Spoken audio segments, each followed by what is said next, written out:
Siti Hajar melawan dan melemparnya dengan batu yang kemudian kalau orang haji itu disimbolkan dengan jumroh. Nah hadirin sekalian, Allahu Akbar, Allahu Akbar, Allahu Akbar, walillahil hamd. Pelajaran utama dari ini ada dua. Satu, kalau kita ingin hidup bahagia dan benar dan nyaman di dalam rumah tangga, suami, istri, dan anak itu harus kompak. Jangan suami sewenang-wenang terhadap istri dan anak, melakukan KDRT. Pun istri tidak boleh ingkar nusus terhadap suaminya. Anak juga tidak boleh melawan orang tuanya. Tetapi ketidakmelawanan dan kebersamaan itu, hadirin sekalian, harus dilakukan melalui musyawarah, pemberitahuan secara baik-baik. Ini penting.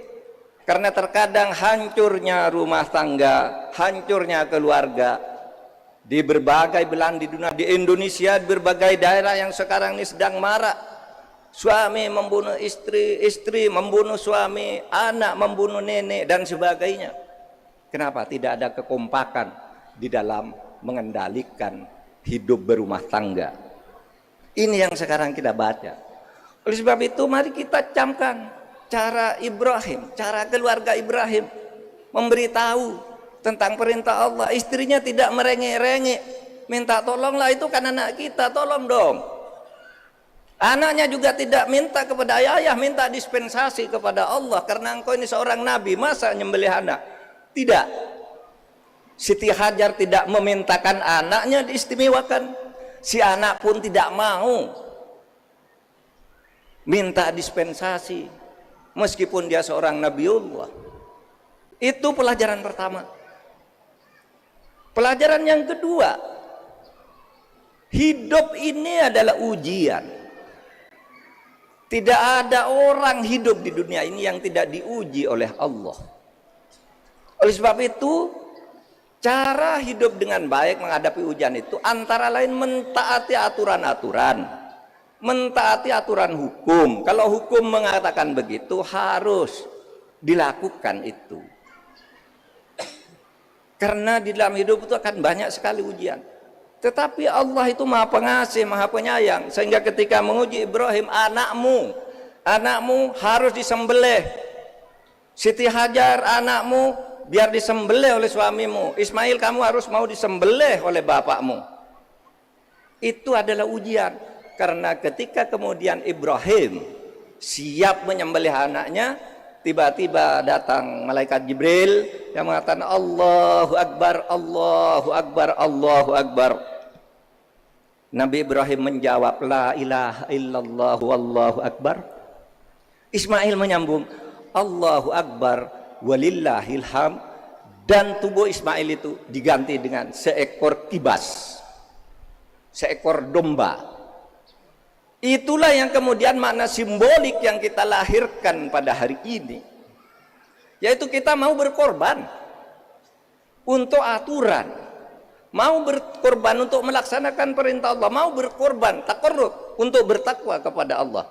Dan Allah tidak akan menyengsarakan kita. Terbukti Ismail itu hanya ujian. Berani enggak kamu nyembelih anakmu? Kalau ini perintah Allah, berani enggak kamu Ismail disembelih? Berani enggak kamu Siti Hajar untuk membiarkan anakmu disembelih? Semuanya menjawab, kalau itu perintah Allah, maka akan kami lakukan. Allahu Akbar, Allahu Akbar, Allahu Akbar, walillahil hamd. Akhirnya hadirin sekalian, saya mengajak kita, mari pelajaran hidup keluarga Ibrahim ini, selain kita jadikan pelajaran untuk cara hidup kita di rumah tangga kita, kita pedomani juga untuk membangun Indonesia sebagai sebuah keluarga. Indonesia ini adalah sebuah wujud dari sebuah perjanjian. Di dalam Al-Quran, pernikahan seseorang, pernikahan Ibrahim dan Siti Hajar itu disebut mitsaqun ghalidha, janji suci. Di dalam kitab bernegara, para ulama menyebut Indonesia ini adalah Darul Mitsaq, negara hasil perjanjian. Oleh sebab itu mari kita jaga negara ini agar mencapai apa yang disebut baldatun thayyibatun wa rabbun ghafur. Negara yang baik, makmur, adil, sentosa, baik dan mendapat ampunan dari Allah. Inilah Indonesia yang harus kita jaga, jangan dirusak. Jangan dirusak. Kita berposisi masing-masing, berposisi masing-masing dengan baik. Yang anak Indonesia, rakyat itu harus berbuat bagus. Pemerintah sebagai orang tua berbuat bagus. Para ulama itu juga harus, ulama dan cendekiawan, ilmuwan itu harus berbuat sesuai dengan kaidah-kaidah keilmuan dan kejujuran. Nah, kalau ketiganya ini tidak baik, maka akan terjadi siklus kerusakan seperti disampaikan oleh Imam Al-Ghazali. Kalau Anda melihat suatu negara rakyatnya itu rusak, maka boleh jadi itu terjadi karena pemerintahnya rusak. Kalau engkau melihat pemerintah rusak, itu boleh jadi karena para ulamanya yang rusak. Kalau engkau melihat ulama-ulama dan para ilmuwan cendekiawan itu rusak, itu karena mereka itu cinta kedudukan dan cinta harta. Imam Al-Ghazali mengatakan fa fasadur ra'iyah bi fasadil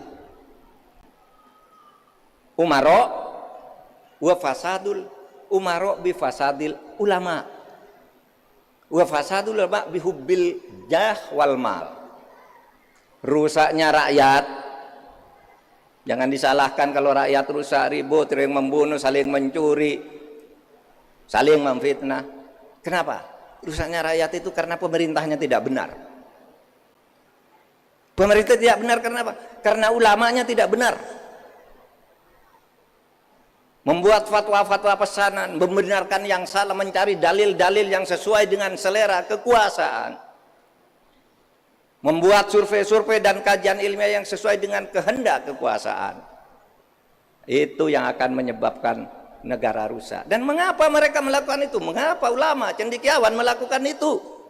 Mengapa? Karena mereka cinta pada kedudukan, cinta pada harta, cinta pada pujian.